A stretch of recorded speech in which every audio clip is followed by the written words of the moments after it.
जय माँ। आज का विषय बहुत ही रोचक है। वास्तव में वो 1 घंटे का तो विषय नहीं है, बहुत लंबा विषय है, पूरी एक वर्कशॉप का विषय है। क्योंकि इसमें जो इसका जो शीर्षक है मानव या मानवता, कल आज और कल, अगर हम केवल इसको ही डिफाइन करें, उसको ही समझें तो बहुत समय निकल जाएगा। जैसे मानवता, अब मानवता के बारे में सबकी अलग अलग सोच है। अगर वैज्ञानिक से पूछेंगे तो वो तो केवल वो कहेगा कि man is a social animal, bipedal, जो 2 पाँव पे चलता है। लेकिन जब हम आध्यात्मिक दृष्टि में देखते हैं तो मनुष्य इज़ ए डिसेंट। ये बहुत ही अजीब बात है कि विज्ञान में ये शब्द यूज हुआ है, डिसेंट ऑफ मैन। तो जब मैंने पढ़ा था पहली बार, ये बड़ी फेमस पुस्तक भी है, कि ये डिसेंट इन्होंने क्यों लिखा है, क्योंकि होना चाहिए एसेंट, लेकिन एक्चुअली मनुष्य एक डिसेंट है स्पिरिचुअल पॉइंट ऑफ व्यू से। और श्री अरविंद इसको बताते हैं कि जो मनुष्य का एग्जिस्टेंस है, अस्तित्व है, वो उच्चतम लोकों में है। इनफैक्ट माँ एक जगह बताती हैं कि जहाँ उन्होंने प्रोटोटाइप ह्यूमन फॉर्म को देखा, जो श्री अरविंद रिकॉर्ड्स ऑफ योगा में बहुत विस्तार में बताते हैं, वो ओवर माइंड के प्लेन पर है। और वहाँ से वो धीरे धीरे, बहुत सारी हमारी कहानियाँ हैं। फॉर एग्जाम्पल विष्णु पुराण में आप पढ़ेंगे तो अगर ये कंटेक्स्ट ना हो तो आश्चर्य होता है कि कहानी कहाँ की हो रही है, ये धरती पर मनुष्य की हो रही है या मनुष्य की किसी और लोक में हो रही है। तो एक उच्च लोक से मानव चेतना ही नहीं, मानव एक्चुअली फॉर्म है, ह्यूमन फॉर्म। और वो विकास के द्वारा जब पशु एक लेवल पर पहुंच जाता है, तब वो मानव चेतना और मानव फॉर्म जो उच्च लोकों में ऑलरेडी व्याप्त है, वो धीरे धीरे इसके अंदर अपने आप को एक्सप्रेस करता है। तो मानव जन्म वास्तव में केवल एक नॉर्मल एसेंट की चीज़ नहीं है, उसके अंदर एक डिसेंट है। और इसी कारण अगर हम ध्यान से देखें और अपने जीवन को देखें तो मनुष्य के अंदर हमेशा कोई चीज़ है जो बड़ी स्ट्रेंज सी है। वो कभी भी पूरी तरह धरती को के साथ उसको एक जुड़ाव है, लेकिन वो एक स्ट्रेंजनेस का आभास होता है जो बढ़ जाता है जब हम जैसे जैसे आंतरिक प्रगति करते हैं। मानो हम यहाँ के हैं भी और नहीं भी, और कोई ना कोई खोज रहती है जो इस पृथ्वी के परे कोई है, कोई सत्य है, क्योंकि हम लोग वहाँ से आए हैं। तो पहले तो हम मनुष्य की एक परिभाषा है जो आधुनिक विज्ञान देता है, जो हम आमतौर पे समझते हैं 2 पाँव वाला जीव जिसकी पूंछ नहीं है। लेकिन मनुष्य की एक समझ है, परिभाषा है, जो हम देखते हैं कि हमारे शास्त्रों में है, बड़ी सुंदर है। मनु से मनुष्य है। और मनु जो थिंकिंग, जो मन से जन्म लेता है, वो जो एक प्रकार से बीइंग है जो इस सारी सृष्टि का संचालन करता है, मनोमय जगत का जो उच्चतम अस्तित्व है वो मनु और उसकी संतानें। तो अगर उस दृष्टि से देखते हैं तो पूरी हमारी दृष्टि बदल जाती है, क्योंकि मनुष्य के अंदर एक स्वाभाविक वृत्ति होती है असेंड करने की, उन प्लेन्स को खोजने की, क्योंकि वो वहाँ से आया है। लॉस्ट एक तरह से, इसका बहुत बड़ा विस्तृत वर्णन है, श्री अरविंद सावित्री में बताते हैं कि मनुष्य के अंदर ये खोज है, क्योंकि वो केवल एक धरती से जुड़ा हुआ जीव नहीं है। उसको कई शास्त्रों में हमारे डबल बर्थ भी कहा गया, man is A double birth. और फिर उसके अंदर चैत्य सत्ता। तो हर दृष्टि से मनुष्य एक बहुत ही अद्भुत क्रिएशन है। अंतिम नहीं है, लेकिन वो बाद में, लेकिन अद्भुत क्रिएशन है जो एक तरह से धरती और आकाश को जोड़ने का काम करती है। ये मनुष्य है आध्यात्मिक दृष्टि से। फिर जब हम कहते हैं कल, आज और कल, तो यहाँ हमारी सीमा का आभास होता है। अक्सर ये सुनने में आता है, बहुत से लोग बोलते भी हैं कि हमारा समय बहुत अच्छा था और हमारा ज़माना बहुत अच्छा था। सबको अपना ज़माना अच्छा लगता है, आज ये खराब है वो खराब है। तो कई बार मैं पूछता भी हूँ कि आपका ज़माना, कौन से ज़माने की आप बात कर रहे हैं और कितने दिन पूर्व की बात कर रहे हैं। तो अगर हम कल की बात करते हैं तो उसको भी हम एक छोटे परिप्रेक्ष्य में देख सकते हैं और उसको एक बहुत विशाल परिप्रेक्ष्य में देख सकते हैं। कुछ एक कहानियाँ ले लेते हैं हम लोग जो एक दृष्टि हमारी बता। अक्सर हम लोग कहते हैं अरे कलयुग में सब खराब हो गया, बहुत ही ऐसा है वैसा है। ठीक है, एक अपनी जगह उसका औचित्य है। लेकिन अगर मैं केवल दृष्टि बिंदु थोड़ा सा बदल के देखें तो द्वापर में वही सब हैं, स्वयं भगवान पृथ्वी पर आए हुए हैं। भीम, अर्जुन, नकुल, सहदेव, युधिष्ठिर, ये सब हैं। भीष्म जैसे आज ढूंढने से नहीं मिलेंगे इस तरह के लोग। लेकिन उसी द्वापर में राजसभा में द्रौपदी को जुए में हार करके वस्त्र हरण हो रहा है। ये भी एक सच है जो डॉक्यूमेंटेड सच है। और अगर आज ये हो, ऐसा नहीं कि आज नहीं होता है, लेकिन आज अगर ये चीज होती है तो उसको पूरी, ना केवल, अब मैं ये नहीं कह रहा हूँ जुडिशरी सिस्टम कितना अच्छा है या बुरा है, लेकिन एक मनुष्य के अंदर एक भाव आ गया है कि ये गलत है। अब वो उसमें क्या कर पाएगा नहीं कर पाएगा एक अलग बात है। यानी हम जो पाप वृत्ति है उसको अब हम छिपा करके, वो कहीं ना कहीं मनुष्य के अंदर छिप गई है, उसको सामूहिक रूप से ओपनली नहीं करता है कम से कम। तो अब ये सोचने का विषय है कि ये बेटर है या वो बेटर था, या प्रगति हुई है कि नहीं हुई है।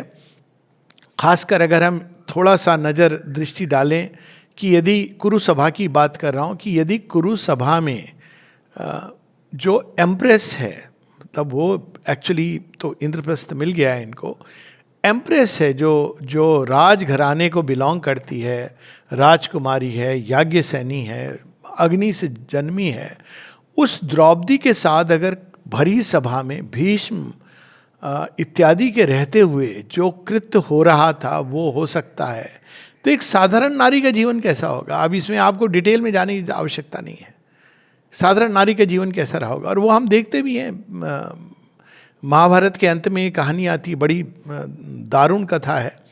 मैंने जब पढ़ी थी तो मेरा तो अंतर तक हिल गया था। और भागवत में, पुराण में तो शुरू में आती है कि खबर आती है द्वारका से श्री कृष्ण चले गए हैं, तो अर्जुन जाते हैं, दुख में व्याकुल हैं, और वहाँ देखते हैं कि जो रानियाँ हैं उन सबको जो दस्यु हैं वो उठा के लेके जा रहे हैं। आप सोचिए, दे आर नॉट कॉमनर्स, रानियाँ हैं, और दस्यु जब ले जा रहे हैं तो अर्जुन को जब ये पता चलता है तो वो जाते हैं उनके पीछे, लेकिन वो गांडीव नहीं उठा पा रहे हैं। और उसके बाद वो जब गांडीव को उठा के प्रत्यंचा नहीं चढ़ा पा रहे हैं तो वो गांडीव को लेके भागते हैं और एक लाठी की तरह इस्तेमाल करते हैं। और लेकिन वो नेचुरली दस्युज have the better of him, और क्योंकि उनकी आयु भी थी, बाय द टाइम ही, जब श्री कृष्ण जाते हैं उस समय अर्जुन की उम्र इन सब की 105 106 ये उम्र है। फिर वो प्रयास करते हैं और अंत में वो सब ले जाते हैं। आप पढ़ेंगे तो आपको बहुत ही अंदर तक दुख हो जाएगा कि ये हमने तो एक बहुत आदर्श युग की कल्पना की है। यानी कहने का अर्थ ये कि ये जो आइडिया होता है कि जो पास्ट था हमेशा अच्छा था, ये भाव हमको कोर्स करेक्शन करना चाहिए हमारी स्क्रिप्चर्स को अगर हम पढ़ें, डॉक्यूमेंटेड हिस्ट्री को पढ़ें। और अगर हम इसको वैज्ञानिक दृष्टि में चले जाएं कि जो पास्ट डॉक्यूमेंटेड है तो बहुत ही स्पष्ट हो जाता है। अगर हम आज के मनुष्य को देखें वो तो 3 मिलियन एक एवरेज 6 मिलियन के करीब होगा जब पहली बार एक अंश मनुष्य का प्रकट हुआ, पर 2 to 3 मिलियन ईयर्स अगर हम केवल उसको देख लें, यानी 20 से 30 लाख वर्ष एक कंजर्वेटिव एस्टिमेट है। मैं इसके टाइमलाइन में नहीं जाना चाह रहा हूँ क्योंकि उसमें अपने एक अलग विषय है। तो अगर हम इतना देखें तो मनुष्य 9 कम से कम 9 मनुष्य की सब स्पेसीज आई हैं। जो बड़े इंटरेस्टिंग नाम हैं, ऑस्ट्रेलोपिथिकस, क्रो-मैग्नॉन, आपस में झगड़ा करते थे। मनुष्य सीधा ऐसे नहीं हुआ जिसको आज हम कहते हैं होमो इरेक्टस सेपियंस, होमो सेपियंस इरेक्टस, ये अंत में आया है।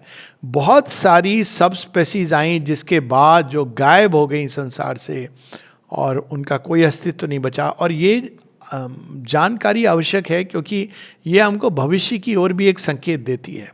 उसके बाद मनुष्य आता है।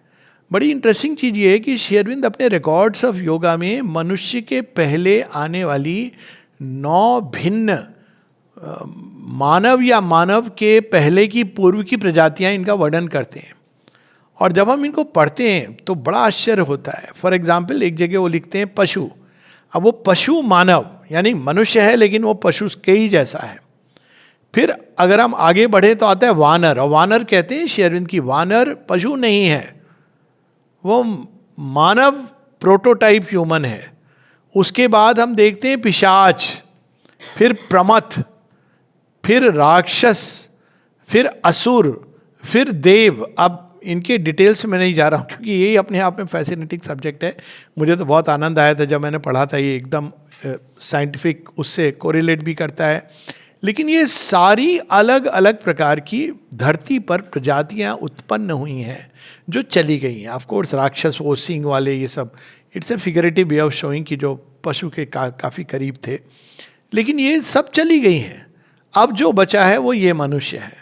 तो इससे एक चीज बड़ी स्पष्ट हो जाती है कि हम कितना भी कैसे भी समझ ले, लेकिन कोई शक्ति है इस धरती के अंदर जो विकास को ले जा रही है अनवरत गति से। फिर आता है कि प्रलय का क्या? प्रलय भी उसी का एक पार्ट है। अब हम लोग तो ये मानते हैं कि प्रलय पहले भी हो चुकी है। अगर हम श्री अरविंद सीमा की वाणी को देखें और हमारे पुराणों को पढ़ें और वैज्ञानिक एविडेंस देखें, तीनों एक ही चीज का संकेत करते हैं। तो अगर हम अपने पुराणों को देखते हैं तो उसमें हम देखते हैं कि 6 बार प्रलय हो गई, यानी हर एक मनु का एक नया मनु आता है। तो इस बार श्रद्धा देव मनु है जो 7th क्रिएशन है। अगर माँ बताती हैं ऑकल्ट सीक्रेट्स तो वो कहती हैं कि 6 बार प्रलय हो गई है, और ये जो 7th क्रिएशन है इसके बाद केवल एक अविरल विकास की धारा बहने वाली है, अविरल विकास है।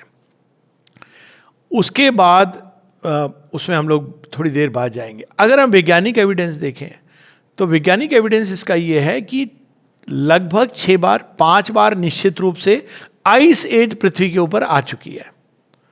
और अंतिम आइस एज जो मुझे बहुत स्ट्राइकिंग लगती है, क्योंकि लोग ये कहते हैं कि भाई ये अपने आप एक्सीडेंटल है, धरती एक्सीडेंट हो गया उसके बाद अपने आप विकास होता है।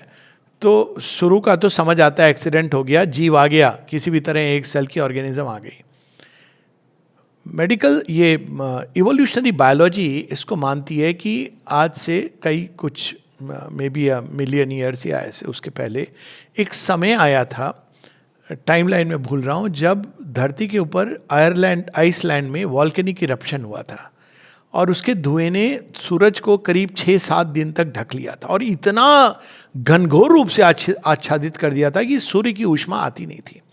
वैसे इससे मैंने एक अलग साइड ट्रुथ भी निकाला है, पर उसमें मैं अभी थोड़ा बाद में जाऊंगा, उसको होल्ड बैक कर रहा हूँ।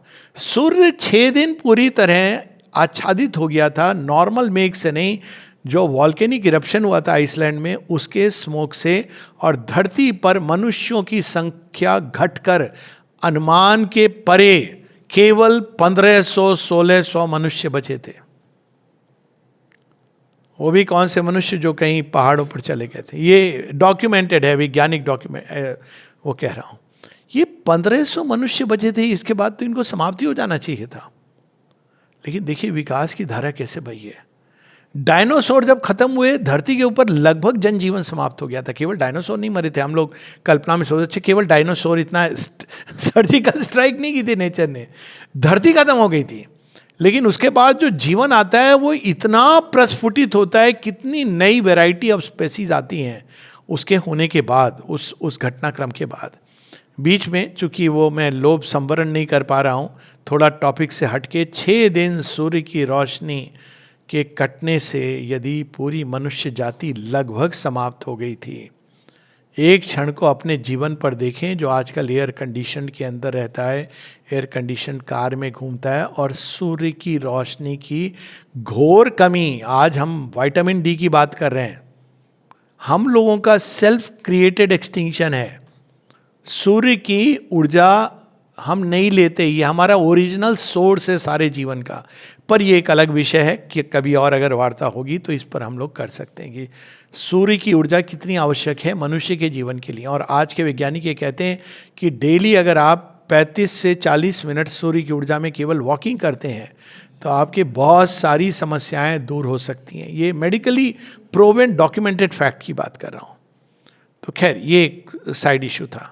कहने का अर्थ ये कि जीवन इतनी बार नष्ट होकर के फिर ये बाउंस बैक करता है।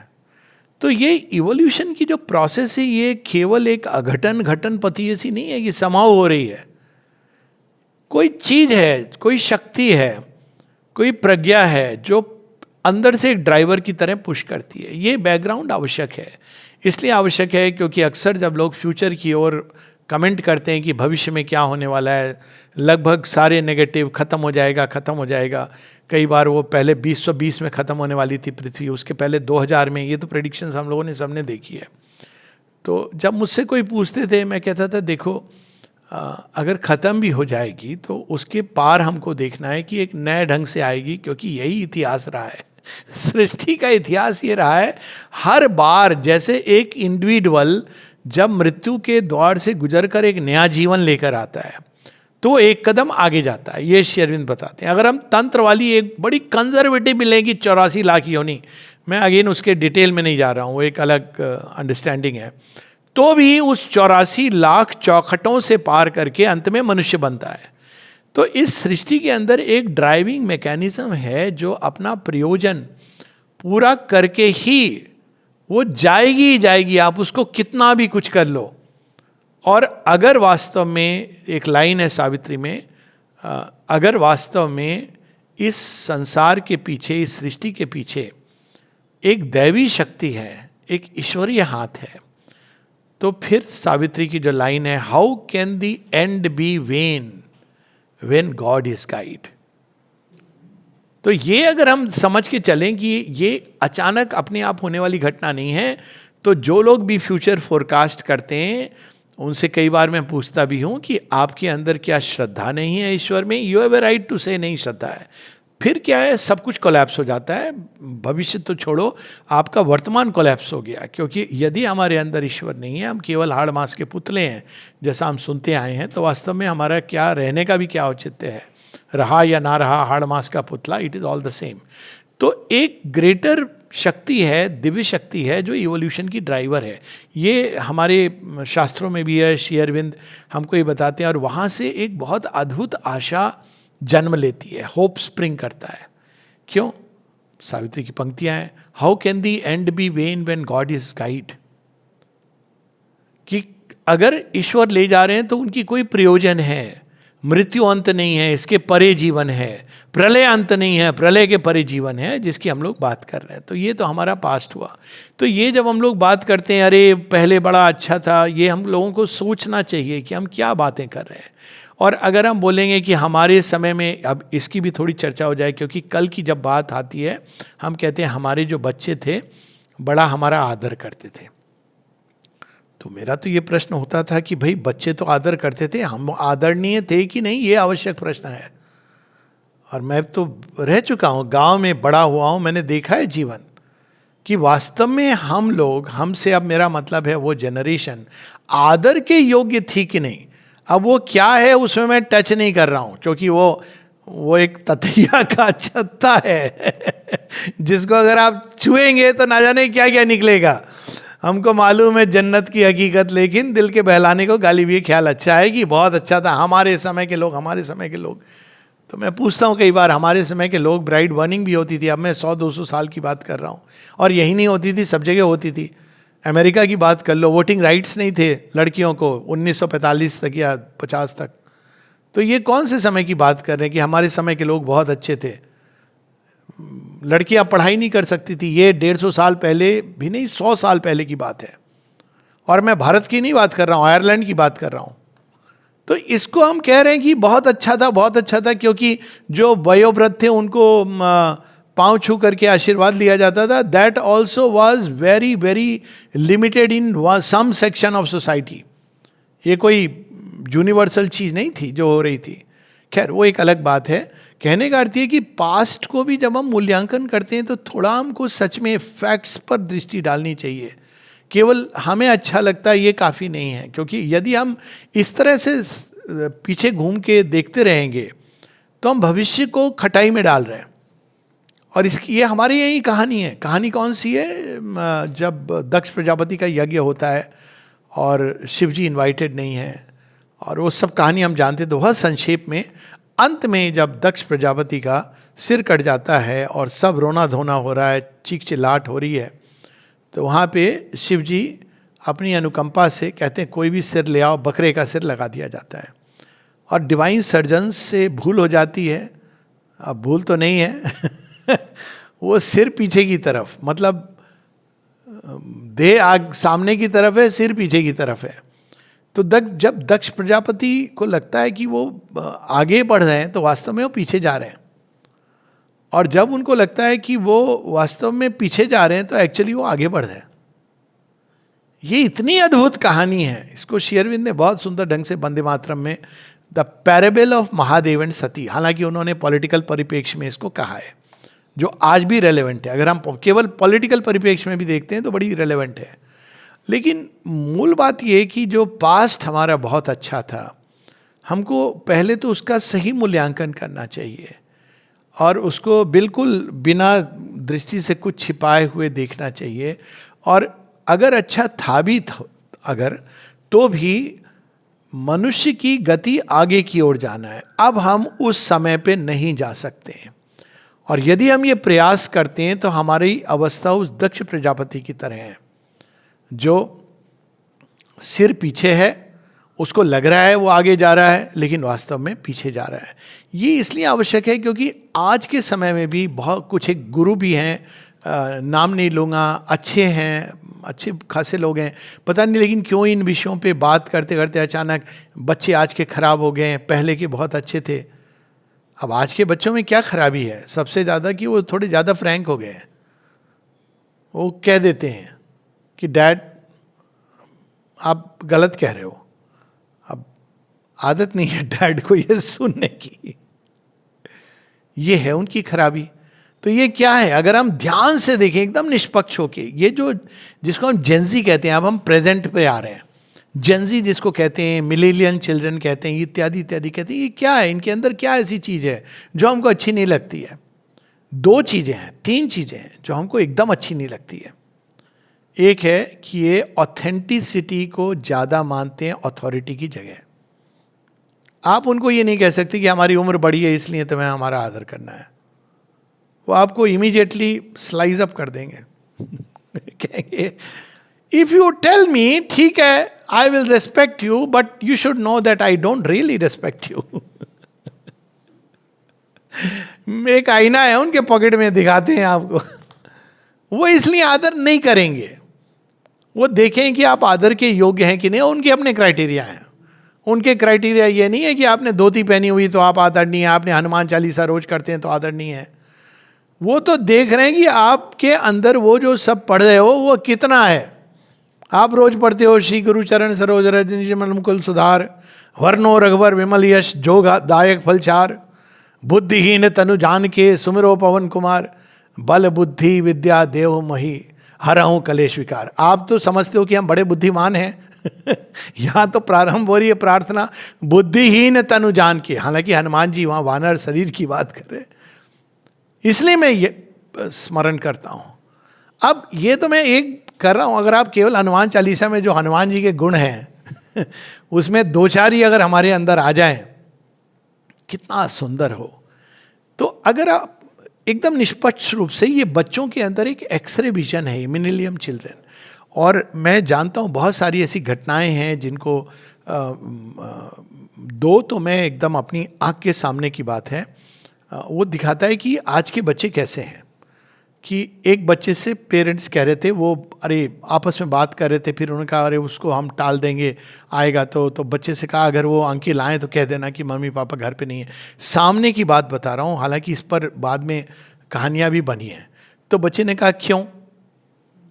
अब क्यों का क्या सवाल है? प्रॉब्लम है अंकिल के आने से। तो कहते हैं तो आप हमें झूठ बोलने को कह रहे हैं। बात सही थी, अब पेरेंट्स काटो तो खून नहीं, झूठ बोलने को कह रहे। एक और बच्चे की कहानी सुनाता हूं। तो उसको पेरेंट जोर से डांट रहे थे, तो बच्चे ने कहा आप ज़्यादा डांटोगे तो मैं वापस वहाँ चला जाऊँगा जहाँ से आया हूँ। 5 साल का बच्चा, पेरेंट को समझ नहीं आ रहा है ये क्या बातें कर रहा है।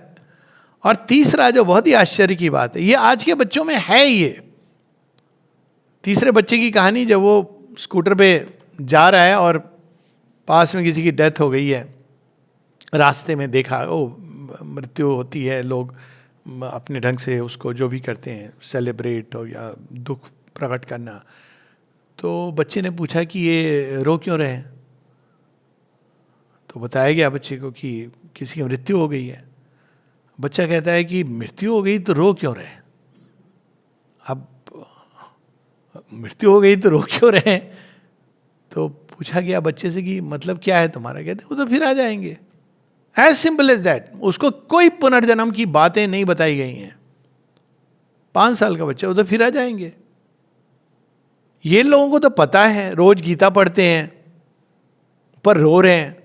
देखिए सारे गीता प्रेमी पाठक, अरे बड़ी सैड न्यूज है लिखते हैं, ऐसे लिख लिख के आता है। और मैं जानता हूं कि ये सब गीता पाठक हैं, और आता है we have said to inform you. तो या तो आप क्या गीता पठन मिथ्या है या मतलब मुझे आश्चर्य होता है। Okay it's a sad news, I understand, इतना भी नहीं कि आपने उसको, कम से कम एक भारतीय, एक हिंदू, सिख, कोई भी, सारे भारतीय मानते हैं कि it's a process, it's a journey. और उस जर्नी में एक मैं रियली बताता हूँ कि ये जो जेनजी का ये जो चीज़ है, नई जनरेशन कैसे सोचती है, और मैं तो खुद को भी उसी में काउंट करता हूँ, हालांकि मैं जेनजी नहीं हूँ, उस टेक्निकली मिलेनियल्स में हाँ। तो हाल में एक बहुत, अपने नानी जी की डेथ हो गई किसी की, तब वहाँ चिता को आग दे दी गई है, वहाँ लोग हैं, अब उनकी बेटी, उनका बेटा और मैं भी खड़ा हूँ। तो उसने, बेटे ने एक जोक सुनाया उसके, जब मम्मी प्रेजेंट थी तब तो बेटी ने भी उस जोक पे तो फिर आपस में उन्होंने कहा कि अरे कोई सुनेगा तो क्या सोचेगा कि हम, मैंने कहा नहीं, मैं प्रेजेंट था, मैंने कहा नहीं, तुम्हारी जो माँ है ना बड़ी खुश होंगी कि बच्चे खुश हैं। बोले हाँ ये तो सही है, वो बड़ी खुश होंगी जाते हुए कि मेरे बच्चे खुश हैं। ऐसे माँ थोड़ी कोई दुख मानेगी कि अरे मेरे बच्चे मेरे मैयत पे दुखी हो रहे हैं। माँ तो बच्चे की खुशी में खुशी ढूंढती है, बचपन से उसका ये फॉर्मेट यही है। अगर वो देखेगी कि बच्चे खुश हैं तो she will be very happy, why would she be unhappy? कोई माँ का प्यार इगोइस्टिक प्यार थोड़ी होता है कि अरे मेरे जाने पर इनको रोना जरूरी है। मैं ये कह रहा हूँ कि एक हिपोक्रेसी का एक पूरा जगत। तो भविष्य में जब माँ से पूछा गया था, इसी में हम लोग करते करते भविष्य की ओर जा रहे हैं, तो ये बच्चों में ऑथेंटिसिटी ओवर अथॉरिटी है। दूसरा जो वो बिल्कुल डिसलाइक करते हैं वो है हिपोक्रेसी। एक बार माँ से किसी ने पूछा, माँ सुपरामेंटल वर्ल्ड में क्या चीज़ है जो नहीं होगी, चली जाएगी? तो माँ कहती है नहीं होगी। क्यों? कोई चीज़ नहीं होगी, सब कुछ होगा, लेकिन अपने सही जगह पर होगा और रूपांतरित रूप में होगा। जो हम लोगों ने रित की बात कही ना, रित चित, सही जगह होगा। माँ कहती हैं कि संसार की एक सबसे बड़ी समस्या है कि चीज़ें सही जगह नहीं है। इसको हमारे बोल गए बड़े सुंदर ढंग से, सूरदास जी का भजन है, जब वो कहते हैं मूर्ख मूर्ख राज करत हैं पंडित फरत फिरत भिखारी। और माँ ने बताया कि एक कलयुग का एक प्रभाव ये भी रहा है कि उसने सारे जो अनसेटल्ड हुई है जीवन में चीज़ें, कि चीज़ें वहाँ नहीं है जहाँ होना चाहिए, ये है, ये फैक्ट है, और वो चेंज होगा। परंतु साथ में एक और चीज़ जो बड़ी इंपॉर्टेंट है कि ये जो नया जगत कैसा होगा। माँ कहती एक चीज़ नहीं रहेगी इस नए जगत में। तो लोग सोच रहे थे क्या नहीं रहेगा? माँ कहती हिपोक्रेसी। अब देखिए ये हिपोक्रेसी आज के बच्चों में बड़ी प्रबल रूप से है। वो हिपोक्रेसी के लिए केवल दिखावे के लिए, उनको अगर आप बोलो दिखावे के लिए ये चीज़ करनी है, नहीं नहीं बड़े लोग बुजुर्ग खुश होंगे, they can not do it. हो सकता है कर दें क्योंकि धन संपत्ति आनी हो, आप बड़े खुश हो रहे हैं कि नहीं उन्होंने हमको आदर दिया, कोई आदर वगैरह नहीं, दे आर वेरी क्लियर। तो ये दूसरी चीज़ जो है कि ना केवल ऑथेंटिसिटी, दूसरा हिपोक्रेसी का अभाव वही जा रहा है संसार में। वे सारी चीज़ें, और इसीलिए हम लोग कई बार नहीं देख पाते हैं, बहुत सी चीज़ें जो दबी हुई थी हमारे अंदर, वो आज के समय में कैथारसिस की तरह निकल रही हैं। तो कई बार समझ नहीं आ रहा, अरे इसने ऐसे कपड़े क्यों पहने, उसने क्या, ये चीज़ें थी दबी हुई, हमने इसको स्वीकार नहीं किया, या वो समाज में एक बड़ा विकृत रूप लेके आती थी जिसमें मैं नहीं जाना चाहता हूँ, पास्ट हो गया, पर प्रेजेंट में वो ओपन में है। तो एक छिपा हुआ छद्म रूप धारण किए हुए ईविल, वह बेटर है या ओपन ईविल बेटर है? ये हम सब इसका उत्तर जानते हैं। छिपा हुआ छद्म रूप धरे हुए कालनेमी हनुमान जी को भी बुद्धू बना सकता है, कम से कम कुछ क्षणों के लिए। लेकिन जो ऑब्वियस ईविल है उसका आप सामना कर सकते हो। अब वो चीज़ें छिपी हुई नहीं रही हैं, वो सामने आ रही हैं। अभी कुछ समय पहले किसी ने ये पत्र लिखा था गजेंद्र मोक्ष की कहानी को। कई बार लोग कहते हैं ये कोई नई चीज़, हमारे स्क्रिप्चर्स में ये है। गजेंद्र मोक्ष की कहानी क्या है? यही कहानी है कि वो इंद्रद्युम्न राजा हैं, बड़े अच्छे राजा हैं, फिर वो संन्यास लेना चाहते हैं, संन्यास लेके बैठे हैं। अगस्त ऋषि आ रहे हैं और आते हैं जब उनके आश्रम, तो वो रिस्पॉन्ड नहीं करते हैं। इनको भूख लगी है, वो रिस्पॉन्ड नहीं करते। तो अगस्त ऋषि देखते हैं दृष्टि से कि इसकी जो चेतना है ना बड़ी डल है, यानी वो बैठा है जैसे उसने संन्यास ले लिया है, राज्य दे दिया है, पर चेतना उसकी बड़ी डल है, स्थूल है। इसके अंदर अभी भी स्वप्न में वही चल रहा है, सुख जो उसने त्यागा है। ये भी होता है ना, जब कोई सन्यासी है कि हमने क्या छोड़ा, अच्छा आपको याद है क्या छोड़ा? कहती है एक जगह कि then you have given nothing to the divine. If you remember what you have given to the divine, that means you have not really given to him but to your human ego. तो याद है कि भाई क्या छोड़ा। तो वो राजा इंद्रद्युम्न इसको समझ जाते हैं। अगस्त ऋषि उनको श्राप देते हैं कि तुम मानव योनि से नीचे गिरोगे और गज की योनि में आओगे। अब गज की योनि में उनकी जो सारी जो अंदर में भावनाएं छिपी हैं उनकी कैथारसिस होती है। फिर राजा बनते हैं। किसके राजा बनते हैं? वो एलिफेंट वर्ल्ड के राजा बनते हैं। एक किसी अन्य लोक की बात हो रही है। जैसा मैंने कहा, humans are not necessarily earthly beings. जब हम पुराणों में पढ़ते हैं तो ये सारी जो मनुष्य से हम इमीडिएटली कनेक्ट करते हैं, धरती की बात है, नॉट नेसेसरी। तो वहाँ पे जो गजेंद्र भी जो जन्म लेते हैं, और अगर हम उसका वर्णन पढ़ें तो वहाँ एक पर्वत है जहाँ पे खूब सारे मोती वगैरह बिखरे हुए हैं। It's not an earthly world.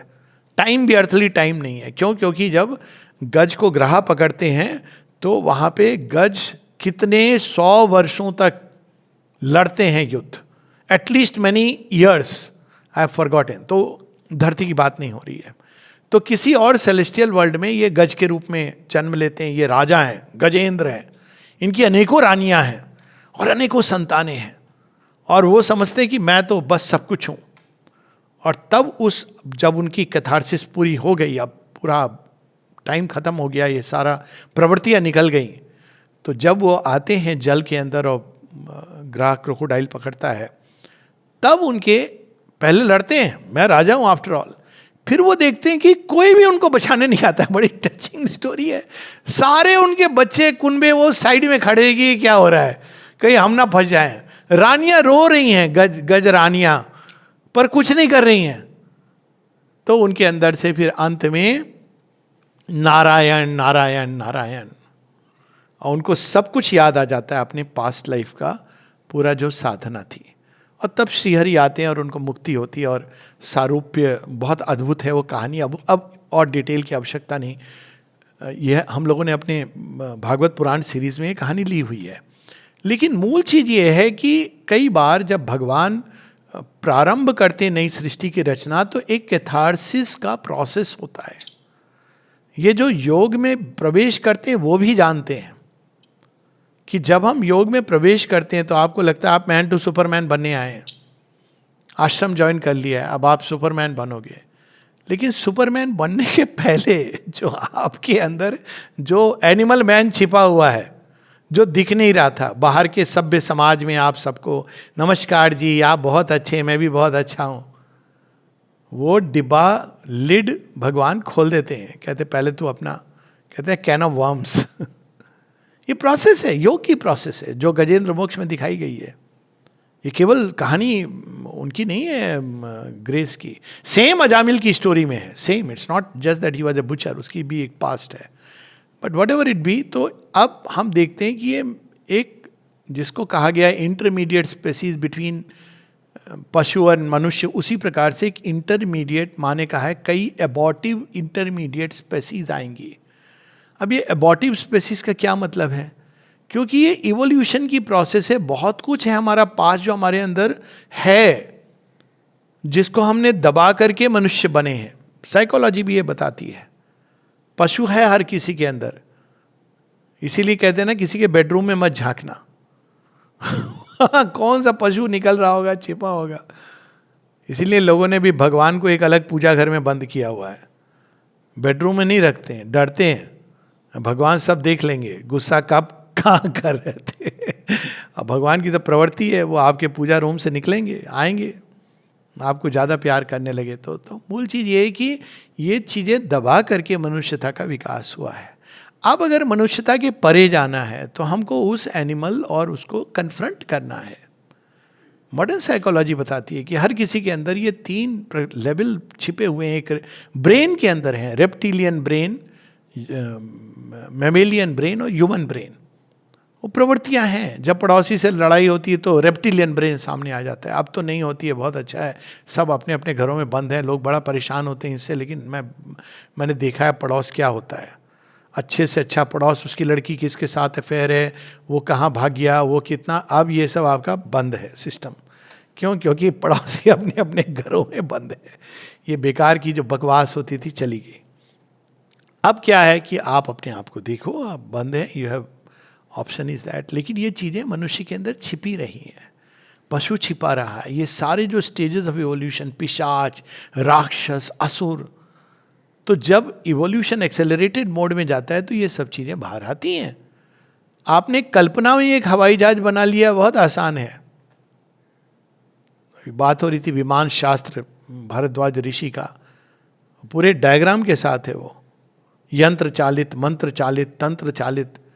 तो किसी ने कहा कि भाई ये तो विमान बना नहीं, तो ये हम कैसे मान लें कि ये सच है? उन्होंने लिखा है, भाई सच है, लेकिन उसमें और बनाने में बहुत बड़ा अंतर है।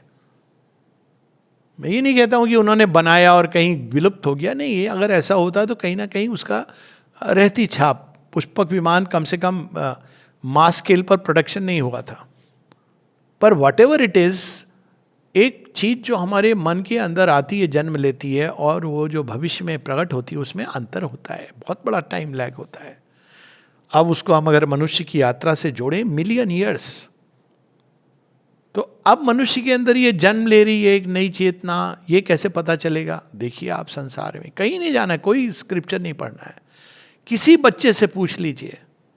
और इसको आज हम जिसको जेनजी का प्रोटेस्ट कह रहे हैं, मैं ये नहीं कह रहा हूं कि सारे पॉलिटिशियंस मिसयूज कर रहे हैं, ये सब सच है, लेकिन आप एक एवरेज बच्चे से पूछो तो बहुत कुछ है जो नहीं स्वीकार करता है, और वो चाहता है कि एक संसार हो जो सुंदर हो, जहां फ्रीडम हो, जहां पे सच हो।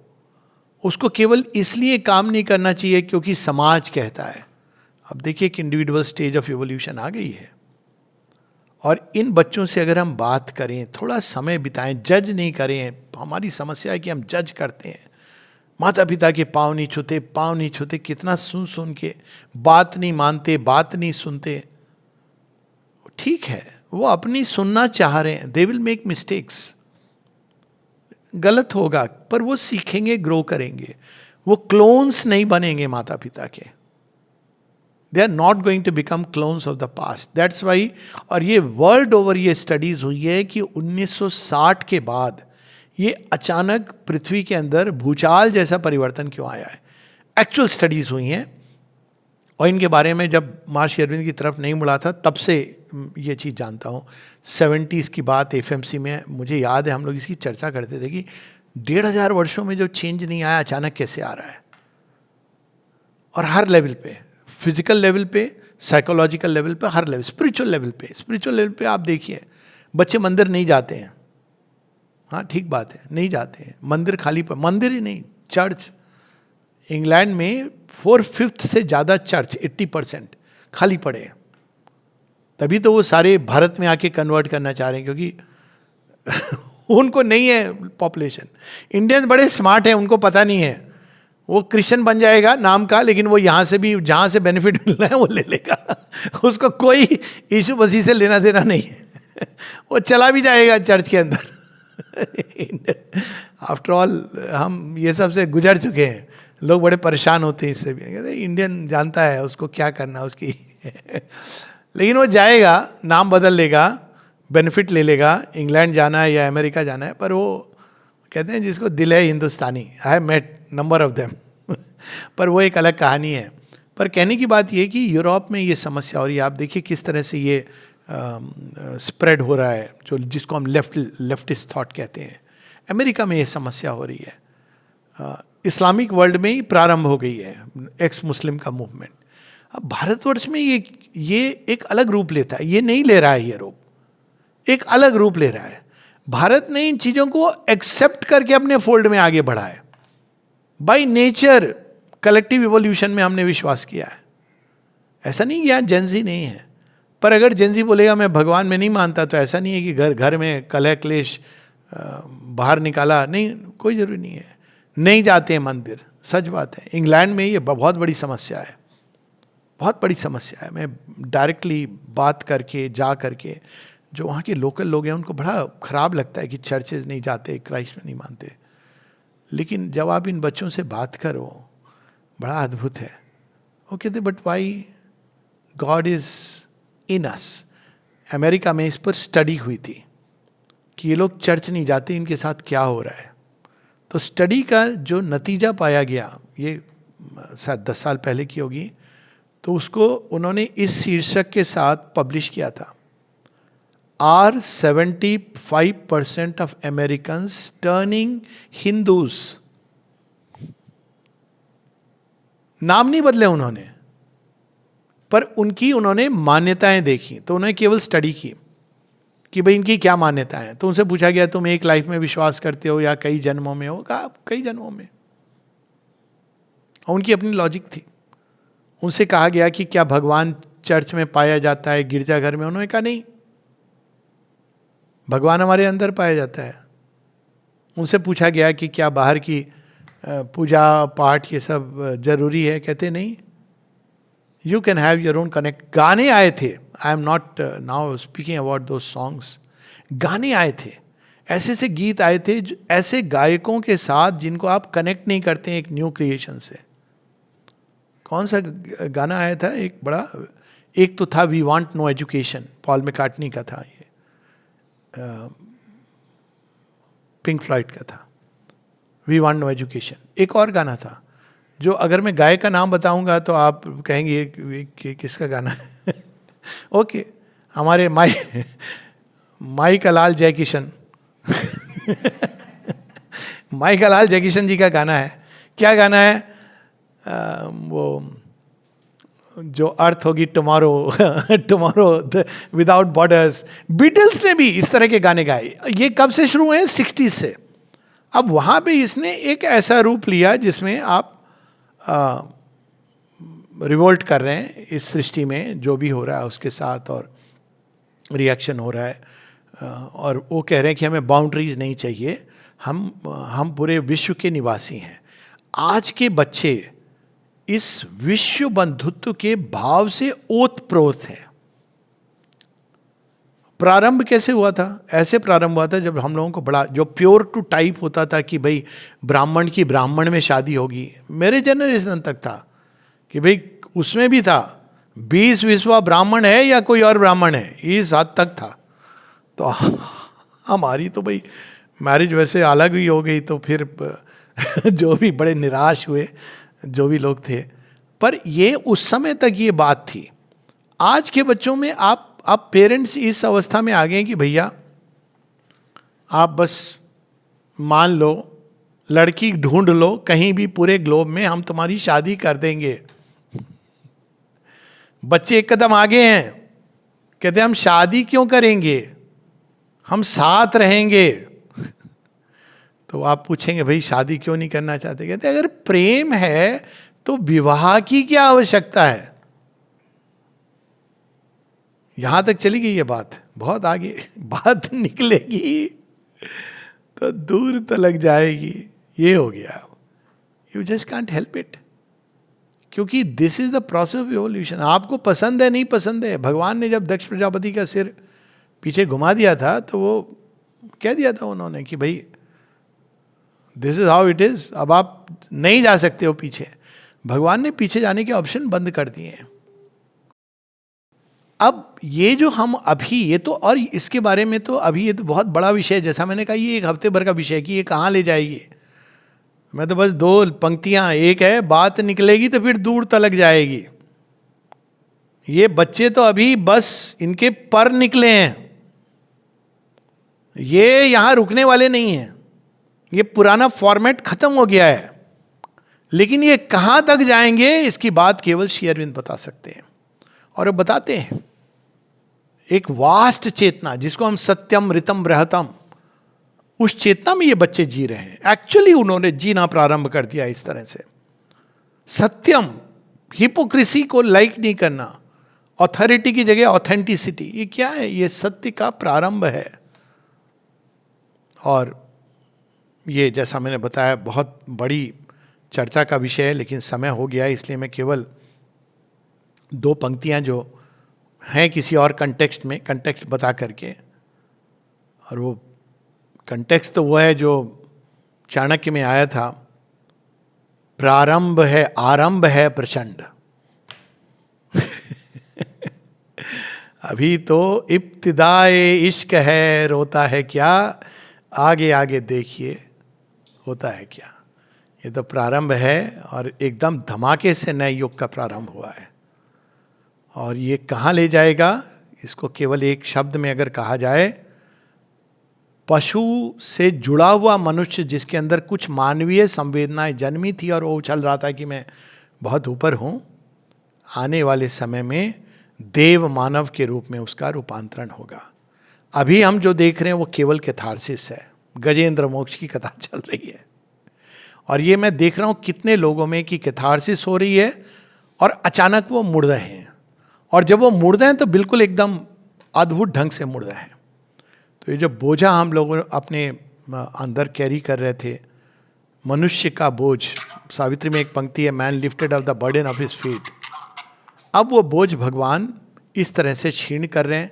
इसको हम अगर कर्मों के ढंग से देखें तो वो कर्मों का क्षय हो रहा है, लेकिन अंदर में जो चैत्य सत्ता है वो बड़े प्रबल रूप से जागृत हो रही है, जो आइडियलिज्म के रूप में बच्चों के अंदर प्रकट हो रही है। और यही आइडियलिज्म बाद में मन की भूमि से पार जाकर सीधा हम लोगों को देव भूमि, देव मानव और दिव्य भूमि, दिव्य मानव की ओर ले जा रहा है।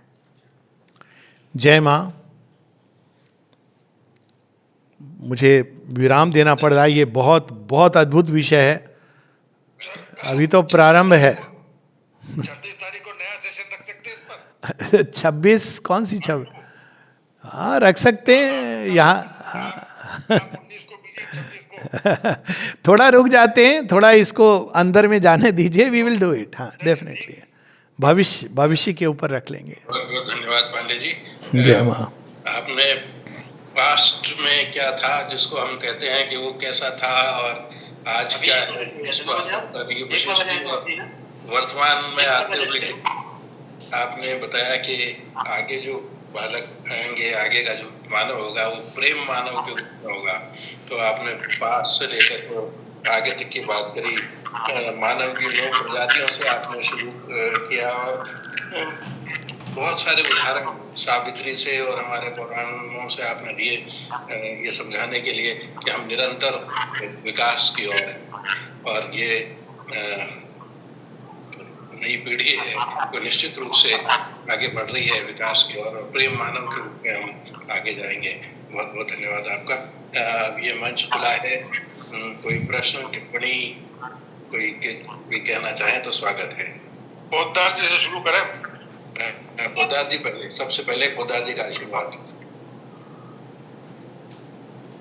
मुझसे जो अंत किया जाता था मैंने जब भी बाकी नहीं है बोलने को, लेकिन आलोक जी से जैसी आशा थी उससे आशा थी वर्णन उन्होंने किया।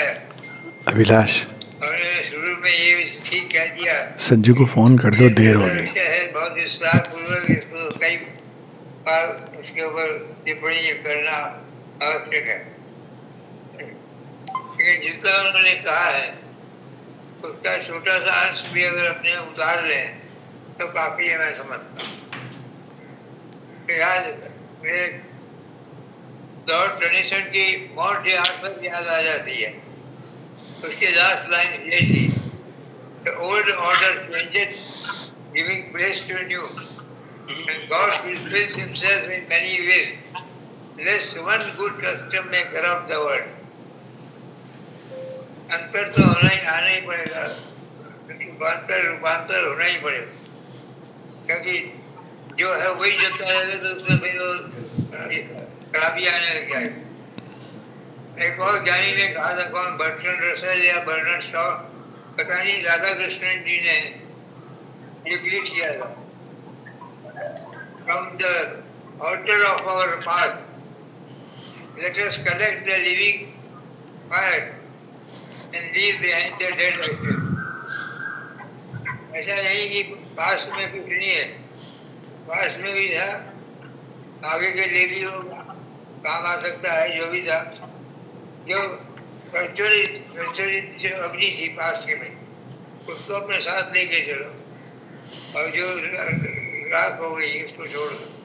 तो इस तरह ग्रंथों में, अलग अलग भाषाओं में, सब जगह लोग घूम फिर के एक ही जगह आते हैं।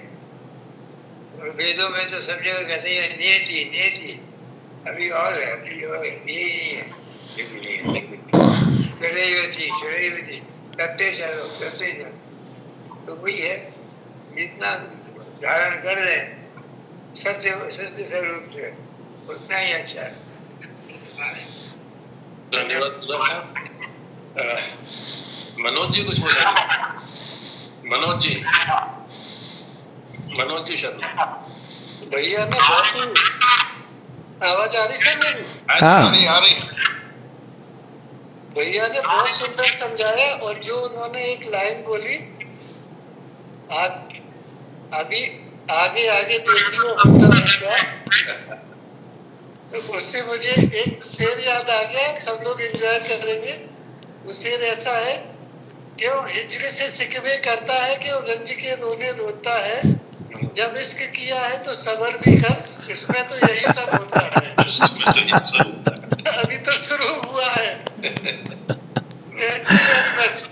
तो बहुत शुभकामनाएं। गोयल साहब अनम्यूट होइए, अनम्यूट करिए गोयल साहब। मेरी आवाज आ रही है? हाँ जी, आ रही। बड़ा सुंदर लगा, और मैं उनके एक एक शब्द का मनन कर रहा हूँ। जैसे उन्होंने कहा, it is said to inform you. जब किसी की मृत्यु हो जाती है जो हम इन्फॉर्म करते हैं, तो मेरी समझ में नहीं आया तो हमें क्या लेना चाहिए कि मुझे हर्ष हो रहा है कि ऐसे ऐसे नहीं, भाव जोड़ने की इतनी आवश्यकता नहीं है कि अब वो द सोल हैज ट्रांजिटेड ऑन, तो अब उसमें हम भाव यदि है, सच में हो रहा है, तो हमें देखना चाहिए कि क्यों ये भाव आ रहा है, और यदि नहीं हो रहा है तो जोड़ने की आवश्यकता नहीं है। It's enough to write that so and so वो ट्रांजिट में चले गए, अपने आगे की यात्रा में प्रयाण कर गए, बस। उसका संरचना इस तरह की जा सकती है कि दुख का शब्द प्रयोग में ना आए, हाँ, वो अपने लोकवासी हो, बस बिल्कुल। दूसरा ये है कि डॉक्टर साहब ने ऑथेंटिसिटी ओवर अथॉरिटी, इसमें मैं कहूँगा कि हम लोगों में बड़ा नुक्स क्या है कि हम बच्चों से उम्मीद भी करते हैं, शिक्षा भी देते हैं और अथॉरिटी भी चलाते हैं, लेकिन हम जो कुछ कर रहे हैं, जो हमारी मान्यता है, उनकी ऑथेंटिसिटी हमें ही नहीं मालूम। बिल्कुल। जो गजेंद्र मोक्ष का, द्रौपदी का, इन सबका जो विवरण दिया, उसके पीछे जो ऑथेंटिसिटी है, उन सबकी कथा हमको ही नहीं मालूम है, तो हम बच्चों को जब तक हम नहीं समझाएंगे तो हम उनको दोष नहीं दे सकते। बिल्कुल। और इसके अभाव में उनके जिज्ञासाओं को हम नहीं दे पा रहे हैं, तो हमें स्वीकार करने का हमारा कर्तव्य है। देखिए, मैं एक बड़ा प्रकार उत्तर दे रहा हूँ कि हमारे परिवार में जैसे विवाह होते हैं तो लड़के देखी जाते हैं, सर्च होती है और परिवार देखा जाता है, कितने पैसे। अब उस अधिकतर गंधर्व विवाह हो रहे हैं। अब मेरे नाती ने किया, नातनी ने किया, मैंने उसे स्वीकार कर लिया। मेरे घर में कितना सुख है मैं ये बता सकता हूँ। मैंने उन पर कोई जोर नहीं चलाया, कोई वो नहीं किया। तो स्वीकार होना है, ये सीख मिलती है बहुत सी बातों से, आलोक जी की से, कि हम अपने को जो हम कहें वो ही मानवता है, ऐसी बात नहीं। जो दूसरा मानता है उसको भी हमें समझना पड़ेगा। सावित्री में तो स्वयंवर की बात है और वर्णन है, विवाह का वर्णन, पूरा गंधर्व विवाह का वर्णन है, लेकिन अद्भुत है। हाँ बिल्कुल। तो अब ये स्वीकार करना पड़ेगा। हाँ, क्योंकि बच्चे जब पूछते हैं कि इतना रुपया बर्बाद क्यों हो रहा है, एक एक शादी में, एक एक कार्यक्रम में लाख 1 करोड़ रुपया दे रहे हैं। बिल्कुल। मैंने पूछा, मेरे एक बहुत ही अनुज ने, चचेरे भाई ने एक शादी में बुलाया आर्टिस्ट को, 80 लाख रुपए दिए। एग्जैक्टली। जब मालूम पड़ी तो मुझको बड़ा दुख हुआ। मैंने फिर उससे प्रार्थना की, भाई हमारा पारिवारिक 400 वर्ष पुराना मंदिर है, उसमें तुम 10,000 रुपए ही दे दो। तो उसके लिए उन्होंने 1100 रुपए का चेक भेज दिया। बिल्कुल सही। कहा कि चलो कुछ तो भेजा, 60 लाख रुपए उसको, क्या 1100 रुपए। तो ये आपको मैं इंटरप्ट कर रहा हूँ एक क्षण के लिए। आश्रम में क्या होता है शायद कई लोगों को पता नहीं है। अब ये चीज़ समाप्त हो गई, मतलब समाप्त नहीं, उसी रूप में चल रही है किसी न किसी रूप में। आश्रम में विवाह कैसे होता था बहुत कम लोगों को पता है। तो श्री माँ के श्री अरविंद के कक्ष में जाते थे जो विवाह करना चाह रहे हैं, और वो बस वहाँ पे रिंग एक्सचेंज करते थे, और उसके बाद एक माँ ने जो विवाह के ऊपर लिखा है वो बस उनके हाथ में दे दिया जाता था। This used to be the marriage. और जो माँ ने लिखा है वो अद्भुत है। मतलब मुझे तो लगता है कि अगर आदमी उसका 1% भी फॉलो कर पाए तो कितना सुंदर है। तो बहुत सारी चीज़ें हैं जो भविष्य की भगवान ने शुरू की हैं यहाँ पे। छोड़ना पड़ेगा। हाँ सारी की। अब एक जमाना था जब हिलेरी ने 1953 में एवरेस्ट किया था। आज जमाना है कि 9 घंटे में आदमी एवरेस्ट जाके वापस आ गया। हाँ। एक आदमी के व्यक्ति ने भी एवरेस्ट तय कर लिया। तो एक दिन में 228 आदमी एवरेस्ट पे पहुंच गए। तो ये कल को, और हम प्रगति की ओर जा रहे हैं, हमको उसको नहीं रोक सकते कल। ये बात। धन्यवाद गोयल साहब। और किसी को कोई टिप्पणी करनी, प्रश्न करना हो तो स्वागत है, नहीं तो विनोद जी। ये चाहता हूँ कि उन अभिभावकों के लिए आपके द्वारा क्या संदेश दिया जाएगा जिनके बच्चे शादी नहीं करते और उनके मन में इस बात का क्षोभ रहता है और वो सोचते हैं कि हमने अपनी ड्यूटी पूरी नहीं की। लेकिन इसके बारे में मेरे जैसे कई अभिभावक मुझसे मिलते हैं, तो क्या उनको मैं क्या कहूँ? मैं तो बस इतना कहूँगा कि अभिभावकों को ये पता होना चाहिए, उनको ये बताने की आवश्यकता है कि जो बच्चे हैं आपकी अधूरी इच्छाओं को पूरा करने का माध्यम नहीं है। ये एकदम स्पष्ट होना चाहिए। और इसको खलील जिब्रान ने इतने सुंदर, वो लेबनीज पोइट रहा है, उसने कितने अच्छे ढंग से कहा है, हर एक बच्चा जैसे, और ये चिड़िया सिखा देती है, नेस्ट है, नेस्ट से निकल के ये उनका अपना जीवन है, उनको तो पूरे आकाश में विचरण करना है। वो हमारी अधूरी इच्छाओं को पूरा करेंगे, ये फॉर्मेट बिल्कुल नहीं होना चाहिए। विवाह करें, उनके बच्चे हों, वो ये जॉब करे, वहाँ से पैसे कमाए, ये बहुत। तो मैं तो बस यही बोलता हूँ सबको कि भाई आपकी जो इच्छाएं रह गई अब उनको तो अपना उड़ने दो मुक्त गगन में और एक्सप्लोर करने दो। ये उनकी ज़िंदगी है और दे मस्ट, और उसमें जॉय मिलना चाहिए हमें। मुझे तो कई बार लगता है कि पेरेंट्स कैसे खुश होते हैं कि मेरे बच्चे बस मेरे पास वो पूरे जीवन, मुझे तो बच्चों को तो दे मस्ट फ्लाई वाइड।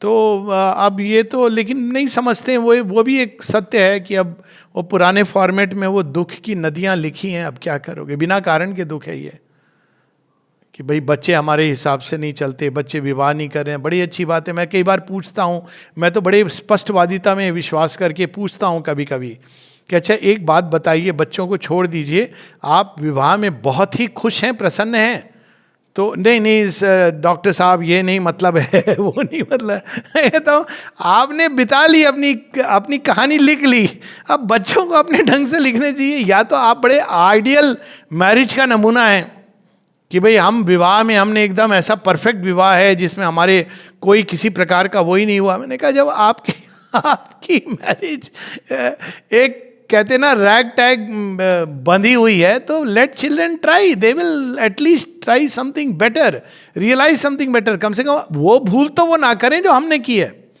उनको नई भूलें करने दे, they will hit the jackpot one day, पर वो जो भूलें हमने की है कम से कम वो तो ना करें। तो मैं तो यही, और खासकर लड़कियों के लिए, लड़कों के लिए तो एक बात है, बट विमेन गेटिंग मैरिड बहुत बड़ा फंदा है अगर आप मुझसे पूछें। लड़कों का तो चलो मैं उनसे कहीं अधिक, they should be allowed freedom. Anyways, अब अलाउड का कोई कंसेप्ट नहीं है, युग बदल गया है। अलाउ करने वाले हमको एग्जैक्टली। यहाँ रिकमेंड करूंगा everybody, if you can read the poem our children by Khalil Gibran. यहाँ उसी की बात मैं कर रहा था।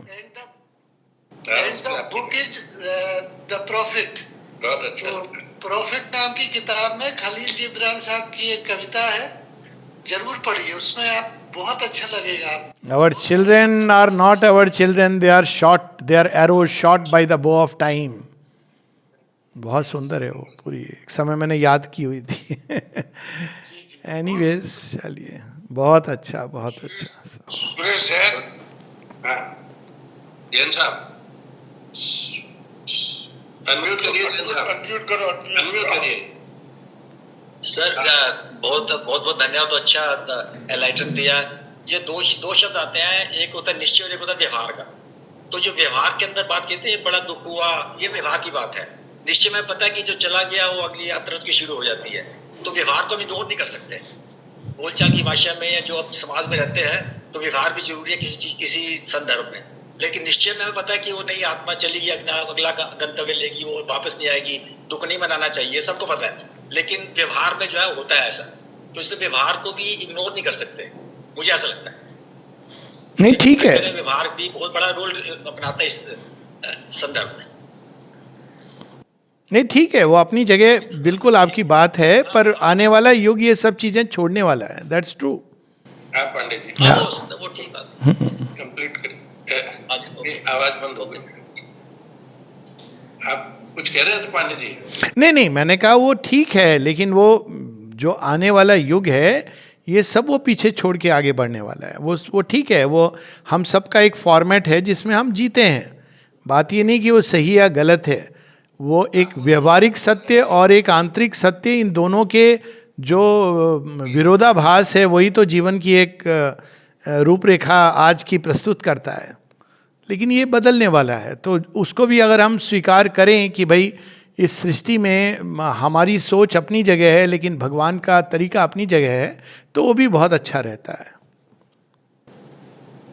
धन्यवाद, जय मां। हाँ, बात करें पांडे जी का पुनः एक बार बहुत बहुत आभार।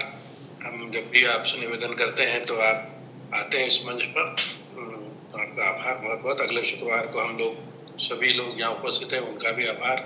अगले शुक्रवार को हम लोग फिर मिलेंगे नई वार्ता के साथ, तब तक के लिए सभी को धन्यवाद, प्रणाम। प्रणाम।